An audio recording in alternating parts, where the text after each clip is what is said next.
Welcome to PR competitive. Then మనకి తెలంగాణ డిఎస్సిలో TS డిఎస్సిలో తెలంగాణ అస్తిత్వవాద కవిత్వం అనేది మనకి చాలా ఇంపార్టెంట్ టాపిక్. అయితే దీని నుంచి మనకి ఎక్కువ బిట్స్ అనేవి వస్తున్నాయి కాబట్టి ఒకసారి దీన్ని ఎలా చదువుకోవాలి ఏంటి అనేది ఒకసారి మనం చూద్దాం.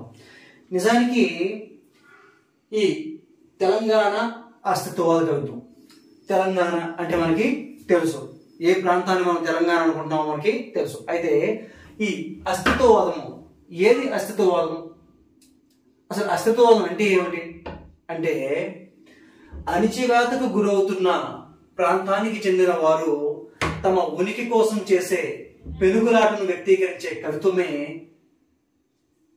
అస్తిత్వవాద కవిత్వం. అది మనం తెలంగాణకు సంబంధించి చెప్తున్నాం కాబట్టి తెలంగాణ అస్తిత్వవాద కవిత్వం.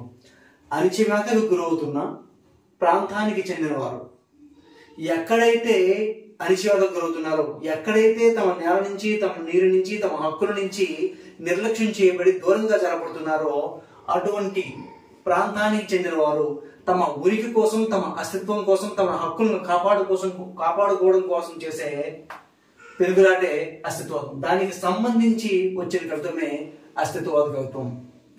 అయితే ఇక్కడ మనం తెలంగాణ పాయింట్ ఆఫ్ వ్యూ వచ్చేసరికి మనం రెండు విషయాలు చెప్పుకోవాలి. ఒకటి పోరాటవాద కవిత్వం, రెండు అస్తిత్వవాద కవిత్వం. ఈ పోరాటవాద కవిత్వం ఏంటి, అస్తిత్వవాద కవిత్వం ఏంటి అంటే, ఎగ్జామినేషన్ పాయింట్ ఆఫ్ వ్యూ మనం చెప్పుకుంటే నిజాంకి వ్యతిరేకంగా వచ్చిన కవిత్వాన్ని అంతటినీ కూడా మనం పోరాటవాద కవిత్వం అంటాం. అలాగే ప్రత్యేక తెలంగాణ సాధన కోసం వచ్చిన కవిత్వం అంతటినీ కూడా మనం అస్తిత్వవాద కవిత్వంగా మనం చెప్పుకుంటాం. అయితే దీని నుంచి మనకి బిట్ ఫ్రేమింగ్ ఎక్కువగా దేన్ని ఎలా ఇస్తున్నాడంటే, ఒకటి అస్తిత్వవాద కవిత్వం రాసిన కవులు, వాళ్ళు రాసిన రచనలు, అలాగే దాంట్లో ఇంపార్టెంట్ కొటేషన్లు లేదా గేయాలు, పాటలు, ఈ అంశాల నుంచి మనకి ఎక్కువగా బిట్ ఫ్రేమింగ్ అనేది జరుగుతుంది. ఇక్కడ మనం ఏం తెలుసుకోవాలంటే, నిజాం వ్యతిరేకంగా వచ్చిన పోరాట కవిత్వం వేరు, అలాగే తెలంగాణ అస్తిత్వవాద కవిత్వం వేరు. మనకి ఇక్కడ అడిగింది ఏంటంటే అస్తిత్వవాద కవిత్వం మాత్రమే అడిగారు. మనం సాధారణంగా ఏం చేస్తామంటే, నిజాం వ్యతిరేకంగా వచ్చిన కవిత్వం దగ్గర నుంచి మొత్తం చదువుతూ వస్తాం. ఇక్కడికి వచ్చేసరికి చివరికి దీని దగ్గరికి వచ్చేసరికి ఏంటంటే అదంతా చదివేసరికి అలసిపోయి దీని దగ్గర వచ్చి పలసపడిపోతాం. పలసపడిపోయేసరికి దీనిలో లోతులకు వెళ్ళాలనే ఒక ఆలోచన వదిలేస్తాం. ఇప్పుడు మ్యాటర్ ఎక్కువైంది అనుకోండి, ఆటోమేటిక్గా ఏమవుతుందంటే విస్తృతి పెరిగిపోయినప్పుడు మంది ఎక్కువైతే మంచిగా పలసన అవుతుంది అంటాం కదా, ఆ విధంగా దీని లోతుకి వెళ్ళడం అనేది మనం మానేస్తాం. కాబట్టి మనకు అడిగింది అస్తిత్వం కాబట్టి దీనిలో మనం లోతుకి వెళ్తే ఖచ్చితంగా దీనికి మనం బిట్ ఫ్రేమ్స్ అనేవి చేయగలం.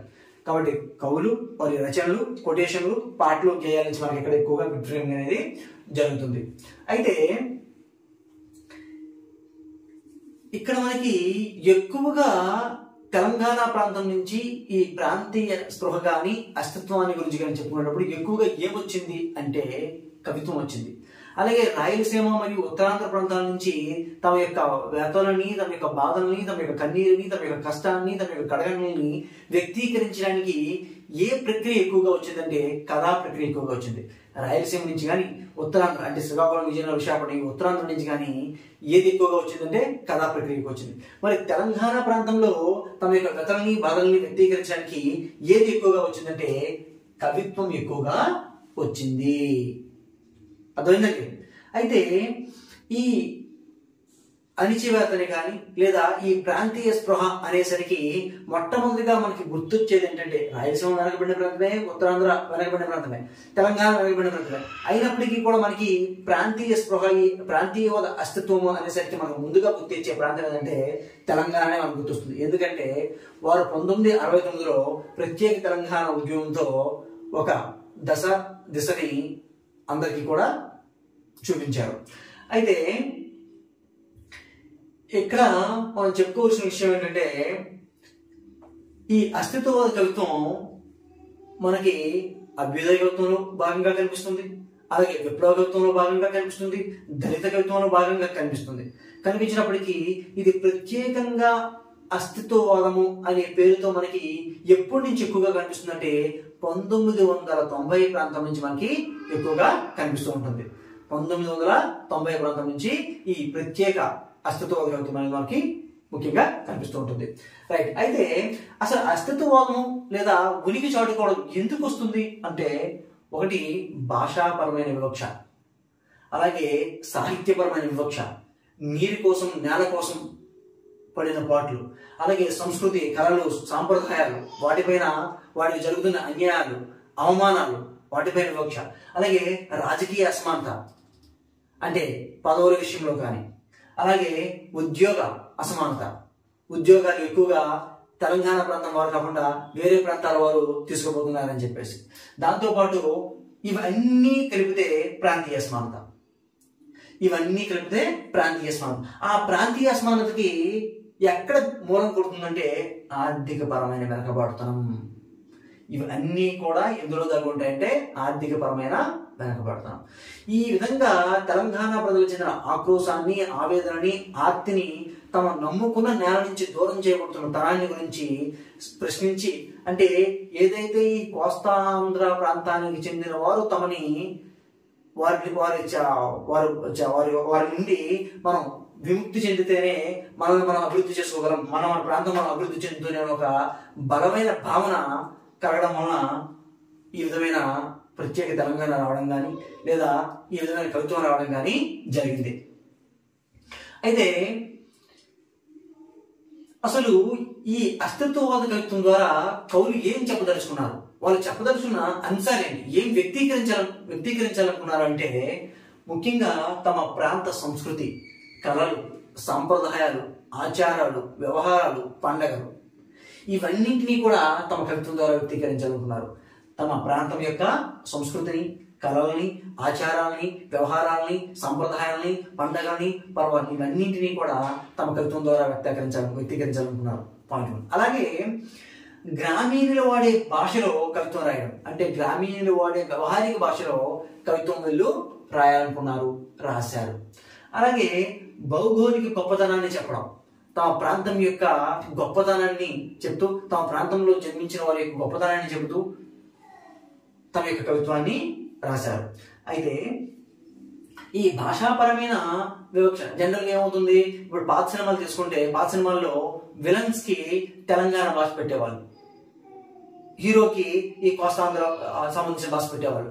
తర్వాత ఎప్పుడైతే తమకంటూ ఒక ప్రత్యేకమైన ప్రతిపత్తిని, తమ యొక్క అస్తిత్వాన్ని, తమ యొక్క ఉనికిని చాటుకోవడం మొదలు పెట్టారో అప్పుడు ఈ తెలంగాణ యాస సంబంధించిన సినిమాలు హీరోలకు అధికంగా రావడం జరిగింది. అంటే తమ ఉనికిని మనం కాపాడుకున్నామనే విషయం అర్థమవుతుంది. అలాగే చూడండి, ఈ భాషాపరమైన వివక్షకి తిరిగి కొడుతూ మన కాళోజీ ఓ మాట అంటాడు. ఏమంటాడు? తెలంగాణ భాష మాండలిక భాష కాదు, కేవలం మాండలికం కాదు, తెలంగాణ భాష జీవద్భాష అంటాడు. తెలంగాణ భాష మాండలికం కాదు, ఇది జీవద్భాష అని చెప్పి కాళోజీ అంటాడు. అలాగే సాహిత్యపరమైన వివక్ష అంటే, సాహిత్యపరమైన వివక్ష అంటే ఏమిటి? తెలంగాణలో సాహిత్యం లేదు, తెలంగాణలో కవిత్వం లేదు, కథలు లేవు అని చెబితే దానికి నిరసనగా ముడంబై వెంకట రాఘవాచార్యులు అనే అతను ఆధునిక భావ కవిత్వం అనే ఒక వ్యాసంలో, ముడంబై వెంకట రాఘవాచార్యులు అనే అతను ఆధునిక భావ కవిత్వం అనే ఒక వ్యాసంలో తెలంగాణలో తెలుగు కవులు పూజ్యం అన్నాడు. తెలంగాణలో తెలుగు కవులు పూజ్యం అంటే లేరు, సున్నా అని చెప్పన్నాడు. దానికి ప్రతిస్పందనగా సురవరం ప్రతాపరెడ్డి గారు 1932లో దానికి ప్రతిస్పందనగా సురవరం ప్రతాపరెడ్డి గారు 1932లో 354 మంది తెలంగాణ కవులతో కవిత్రులతో 354 మంది తెలంగాణ కవులు కవిత్రులతో గోల్కొండ కవుల సంచిక అని చెప్పి ఒక ప్రత్యేక కవుల సంచికని తీసుకొచ్చేవాడు. అంటే తెలంగాణలో ఆధునిక కాలంలో వెలువడ్డ తెలుగు కవితా సంకలనం అని చెప్పి చెప్పడం జరుగుతుంది. ఆధునిక కాలంలో తెలంగాణలో వెలువడ్డ తొలి తెలుగు కవితా సంకలనంగా చెప్పబడి గోల్కొండ కవుల సంచికలో ఈ 354 మంది కవులలో 7 కవిత్రులు కూడా ఉన్నారు. అలాగే ఏ గోదావరి నా గుక్కను ఏడుపు నుంచి తప్పించింది అంటాడు. అంటే నీటిపైన, జనరల్గా మనకి నీటిపైన నేలపైనే ఎక్కువ కవిత్వం వచ్చింది. ఏ గోదావరి నా గుక్కను ఏడుపు నుంచి తప్పించింది అని చెప్పి జానుపాడు సైదులు నదులమై కవిత్వం అవుదాం, నదులమై కవిత్వం అవుదాం అని చెప్పి ఒక కవితలో, నదులమై కవిత్వం అవుదాం అని చెప్పి ఒక కవితలో జానుపాడు సైదులు అంటాడు, ఏ గోదావరి నా గుక్కను ఏడుపు నుంచి తప్పించింది అని చెప్పేసి. అలాగే నాకు నా నేల కావాలి, నాకు నా గాలి కావాలి, నాకు నా నీరు కావాలంటాడు బెల్లి యాదయ్య. నాకు నా నేల కావాలి, నాకు నా నీరు కావాలి, నాకు నా గాలి కావాలి అని చెప్పేసి బెల్లి యాదయ్య అంటాడు. ఇందులో ఏమున్నాయంటే ప్రపంచీకరణ నిరసన కూడా ఉంది. తమ అస్తిత్వాన్ని తమ కాపాడుకోవడంతో పాటు ప్రపంచీకరణ, గ్లోబలైజేషన్ నిరసించడం కూడా ఇందులో మనకి కనిపిస్తూ ఉంటుంది. అలాగే నా నీళ్లు నాకు ఏంట్రా, నీళ్ల కోసం పోరాడి చరంలో తవ్వుతున్నా అంటాడు జూలూరి గౌరీశంకర్. నా నీళ్లు నాకు ఏంట్రా, నీళ్ల కోసం పోరాట చరంలో తవ్వుతున్నా అని చెప్పేసి జూలూరి గౌరీశంకర్ అంటాడు. ఇలా నీటి కోసం, నేల కోసం చాలా మంది కవిత్వాలు రాయడం అనేది జరిగింది. అలాగే 1996లో జూలూరి గౌరీశంకర్ రాసిన నా తెలంగాణ అనే ఒక కవిత ప్రాంతీయ అస్తిత్వ స్పృహ ఉన్న తొలి దీర్ఘ కవితగా పేర్కొంటారు. 1996లో జూలూరి గౌరీశంకర్ రాసిన నా తెలంగాణ అనే ఒక కవిత ప్రాంతీయ అస్తిత్వ స్పృహ ఉన్న తొలి దీర్ఘ కవితగా పేర్కొంటారు. దెన్ 1999 జనవరిలో తెలంగాణ సాంస్కృతిక వేదిక ద్వారా సి నారాయణ రెడ్డి, అంబటి సురేందర్ రాజు వీరి యొక్క సంపాదకంలో మత్తడి అనే కవితా సంకలనం వచ్చిందండి. మత్తడి అనే ఒక కవితా సంకలనం వచ్చింది. అయితే అసలు మత్తడి అంటే ఏంటి, వీరు ఆ కవితా సంకలనాన్ని పేరు పెట్టిన కారణం ఏంటి అంటే, మత్తడి అంటే వరి నాట్లు వేయడానికి ముందు పొలాన్ని మనం దమ్ము చేసి సిద్ధం చేస్తాం. ట్రాక్టర్తో కానీ లేదంటే ఎద్దులతో కానీ దున్ని దమ్ము చేసి సిద్ధం చేస్తాం. అటువంటి వరి నాట్లు వేయడానికి రెడీగా ఉండే ఆ వరి పొలాన్ని మనం మత్తడి అంటాం. అంటే ఆ పేరు పెట్టడానికి కారణం ఏంటంటే, నా తెలంగాణ నన్ను నేను పాలించుకోవడానికి సిద్ధంగా ఉంది, నా హక్కులను నేను పొందడానికి సిద్ధంగా ఉన్నాను అనే విషయాన్ని తెలియజేస్తూ ఆ కవితా సంకలనానికి వారు ఆ పేరు పెట్టడం అనేది జరిగింది. అలాగే అదే జూలూరి గౌరీశంకర్ 2002 మేలో పొక్కిలి అనే కవితా సంకలనాన్ని వెలువరించాడు. 129 మంది తెలంగాణ కవులతో కలిపి పొక్కిలి అనే కవితా సంకలనాన్ని 2002లో జూలూరి గౌరీశంకర్ వెలువరించడం జరిగింది. అయితే ఇంకో విషయం, ఈ మత్తడి అనేది 100 ఏళ్ల తెలంగాణ కవిత్వానికి, కవితా స్వరూపానికి, కవితా వైభవానికి నిలువెత్తు నిదర్శనం మత్తడి.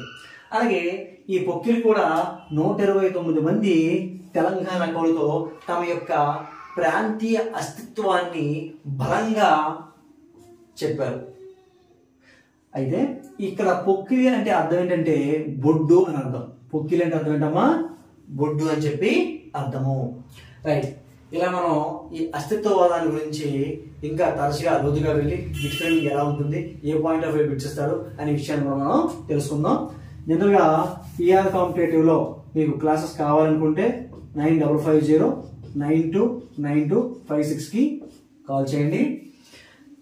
దెన్ ఇక్కడ మీకు డిఎస్సి కానీ, అలాగే ఏపీడిఎస్సి కానీ, జేఎల్డిఎల్ కానీ, Telangana Andhra UGC net, JRF, AP sector, DSF ఇలా ప్రతిదానికి ప్రత్యేకమైన క్లాసులు అనేవి కలవు.